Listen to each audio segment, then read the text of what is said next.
καλωσορίσουμε στο σχολείο μας. Είναι μεγάλη μας χαρά που βρίσκεστε εδώ και έχουμε τη χαρά να σας φιλοξενήσουμε. Γιατί χωρίς εσάς δεν θα μπορούσαμε να κάνουμε το debate αυτό. Καλωσορίσουμε και τα παιδιά του ΘΕΡΜΗΣ από το debate, το κοινό μας, τους καθηγητές μας, την κυρία Σπιλιοπούλου, την κυρία Μπουχαρίδου, τη σύμβουλο των Αγγλικών, την κυρία Παπαχατζή, τον κύριο Καραγιώργο, δεν ξέρω τι θα κάνω, την κυρία Σεβαστίδου και την κυρία Σωτηρίου. Good morning, ladies and gentlemen, and welcome to today's debate. The resolution for today's debate is money essential to achieve happiness? On my left, with the affirmative team, we have baby lasagna, and we have Anna and Nicole. While on my right, for the negative team, we have Euro Papa. I would now like to call upon the first speaker of the affirmative team to open the debate. Thank you.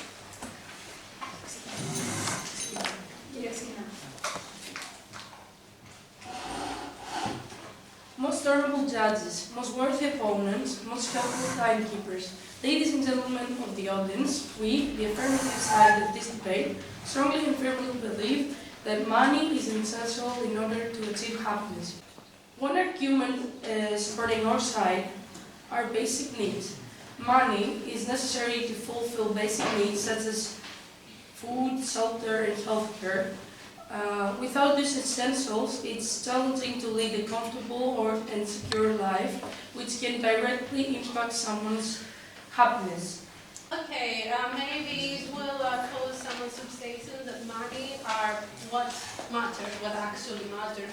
But this doesn't actually change the fact that money is essential in order to achieve happiness, because achieving happiness, as we said before, is a goal.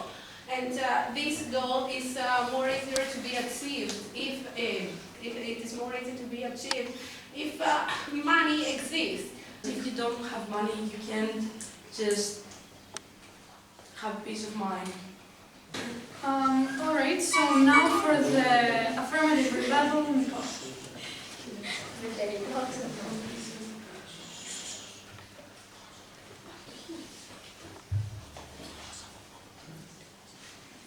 Yes, exactly. Greetings, thank you for engaging in this thought-provoking discussion. To start, I have carefully heard what you said, and while I believe that some of your points are valid, I disagree with some things that you highlight. Firstly, you said about materialistic environment, about money creating a materialistic environment. As I have proposed in my fancy before, I believe that a materialistic environment occurs regardless of how essential is money in order to achieve happiness. To continue, you said about short-term satisfaction, and while I understand your point, and I agree with some in some sense. But I think that, yes, they can actually offer short-term satisfaction, but at the same time, they offer some sort of satisfaction, even if it is short-term. Like, isn't satisfaction a contributing factor to one's happiness, even if it doesn't actually last forever? You said about deep emotional void, and even though I understand your point, I have to rebut it by saying that, as we said before, stress is alleviated by being able to make ends meet. So, if you have more money, you have less stress and more opportunities to be happy, so it is more of a contributing factor to emotional stability. So in conclusion, after listening to your argument, we still strongly and firmly believe that money is essential in order to achieve happiness.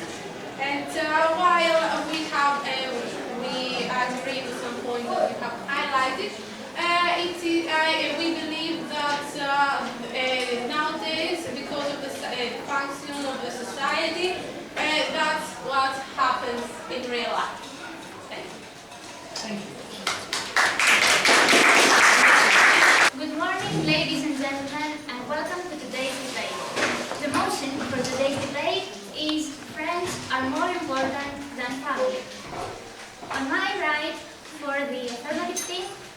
have Iliana and Lisa. On my left, for the negative side, we have Thanasis and Elena with their name Nothing.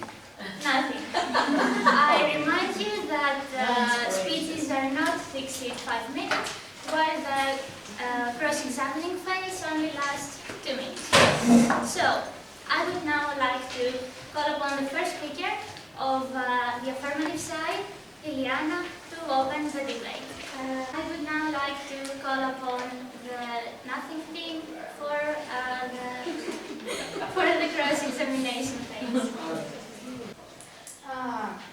Isn't it possible that a friend that you thought of being a true friend turns out to be quite the contrary? So we now move to the negative rebuttal. Elena, when you're ready. Yeah. Greetings. Thank you for again engaging in this thought-provoking discussion. I have carefully heard what you said and the points you made. While they are valid, I do disagree with some arguments you made. You did say that friends offer emotional support and they are always there for us. And that family may do it out of duty. But we should keep in mind that family isn't just our parents that make need always to be there for us. It could be a brother, a cousin, your grandma, your grandpa. They are always going to be there for you. They're your family. You've known them since forever. And especially your elders will definitely know more about some things. They will have experiences that may be similar to what you're going through. So I believe that while friends can offer emotional support, family might be a safer option. You also mentioned how friends will not judge you and not have expectations out of you, which I do agree with to some extent.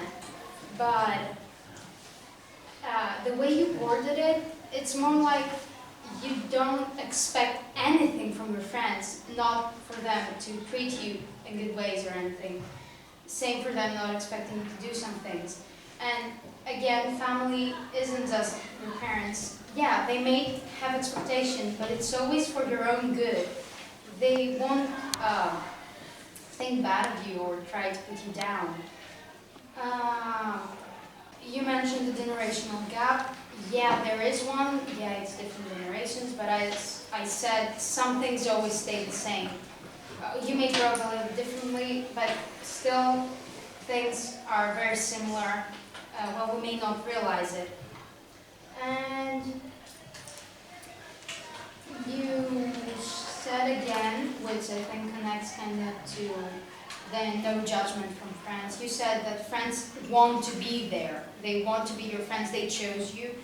And that family might not turn enough to help you. But that isn't always the case. There are very little chances a family member would not care enough about you. And again, we're not talking just about the two people that raised you. We're talking about your entire family tree. There will always be someone. To conclude, we still do believe that family is more important than friends. Thank you for this. Thank you very much. So I would now like to call upon the first speaker of the negative side, Thanasis, for the negative constructive speech. Most honorable judges, most worthy opponents, most helpful timekeepers. Ladies and gentlemen of the audience, we, the negative side of this debate, strongly and firmly believe that family is more important than friends. As you gave the definition about family and friends, I can start presenting my arguments. Friends can sometimes let you down. They might drift away or even give you bad advice. When a friend gets all jealous and starts trying to bring you down on purpose, is also a drawback. On the other hand, family is reliable and truly cares about you in every situation. Friends might not always have the best answers.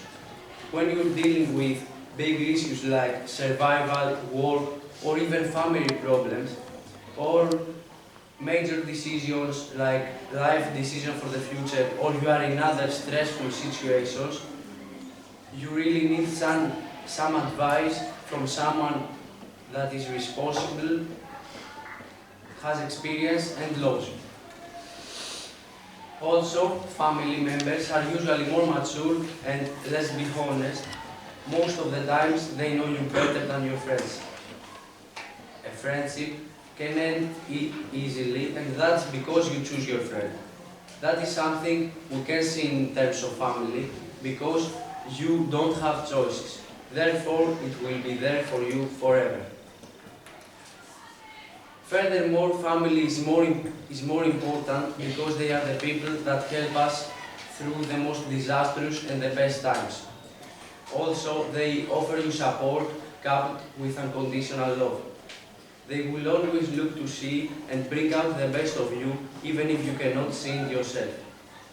To end, I want to give you an example of a really common language habit used worldwide.